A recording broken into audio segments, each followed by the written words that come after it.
Tujuan dan fungsi pendidikan memiliki beragam pandangan, tetapi secara umum tujuan pendidikan adalah untuk mengembangkan potensi individu, memberikan pengetahuan dan keterampilan, serta membentuk karakter peserta didik yang baik. Yang pertama, landasan religius. Landasan religius adalah seseorang yang tidak memahami agama tidak akan mampu mengembangkan pengetahuan yang mereka dapat. Seperti yang kita ketahui, ilmu tanpa agama akan menjadi buta dan agama tanpa ilmu akan menjadi lumpuh. Yang kedua, landasan filosofi. Landasan filosofi merupakan dari pandangan-pandangan dalam filsafat pendidikan, menyangkut keyakinan terhadap hakikat manusia, yakni keyakinan sumber nilai, hakikat pengetahuan, dan tentang kehidupan yang lebih baik dijalankan. Yang selanjutnya, landasan hukum. Landasan hukum pendidikan merupakan perangkap peraturan dan perundang-undangan yang menjadi panduan pokok dalam pelaksanaan sistem pendidikan di Indonesia. Yang selanjutnya, landasan kultural. Landasan kultural adalah landasan yang lebih menekankan pada nilai-nilai kebudayaan bangsa, yaitu suatu kultur budaya yang menjadi jati diri bangsa yang telah ada sejak zaman dahulu dan tidak terpengaruh oleh unsur-unsur budaya lainnya. Selanjutnya yang terakhir, landasan sosiologi. Landasan sosiologi pendidikan adalah analisis ilmiah tentang proses sosiologi dan pola-pola interaksi sosial dalam sistem pendidikan.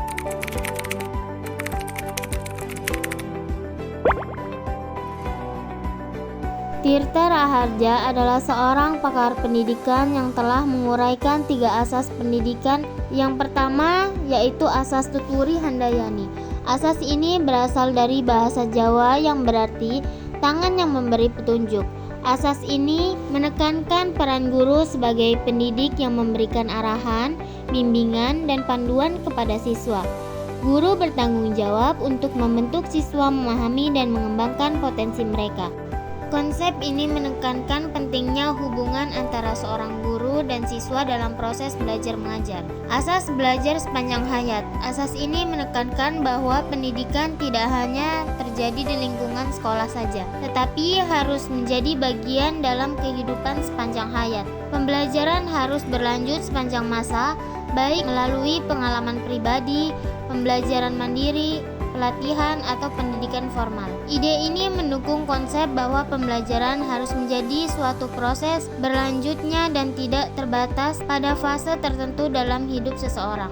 Yang terakhir yaitu asas kemandirian dalam belajar. Asas ini menekankan pentingnya mengembangkan kemandirian dan kemampuan seorang siswa untuk belajar secara mandiri. Siswa harus menjadi suatu objek aktif dalam pembelajaran. Siswa harus menjadi suatu objek aktif dalam proses pembelajaran, mampu mengatur diri, menentukan suatu tujuan pembelajaran mereka sendiri, dan mengambil inisiatif dalam pemerolehan pengetahuan.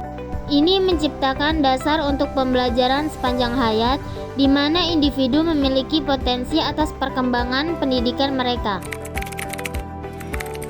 Yang pertama, pendidikan moral. Ini mencakup pembentukan karakter, etika, dan nilai-nilai moral dalam pendidikan. Yang kedua, pendidikan kognitif. Ini mencakup perkembangan kemampuan berpikir seorang siswa, memahami informasi, dan belajar konsep-konsep baru. Yang ketiga, pendidikan fisik. Ini melibatkan perkembangan tubuh dan kesehatan fisik seorang siswa melalui olahraga dan aktivitas fisik lainnya. Yang keempat, pendidikan sosial. Pendidikan sosial ini fokus pada perkembangan keterampilan sosial, komunikasi, dan interaksi antara individu dan masyarakat. Yang terakhir atau yang kelima, pendidikan seni dan budaya melibatkan apresiasi seni, budaya, dan ekspresi kreatif seperti seni rupa, musik, dan tari.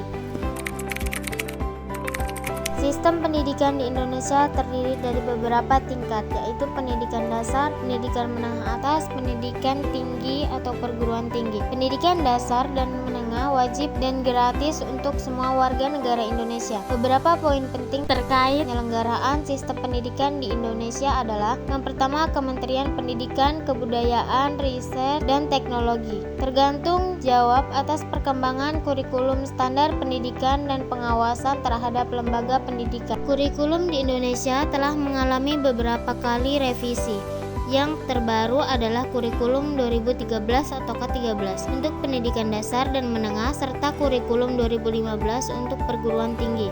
Ujian nasional merupakan evaluasi terakhir untuk siswa SMA, SMK, MA, dan menjadi salah satu faktor dalam relasi perguruan tinggi. Terdapat berbagai jenis sekolah termasuk sekolah negeri dan swasta, sekolah Islam, dan sekolah keagamaan lainnya yang memberikan pilihan kepada siswa dan orang tua dalam hal pendidikan.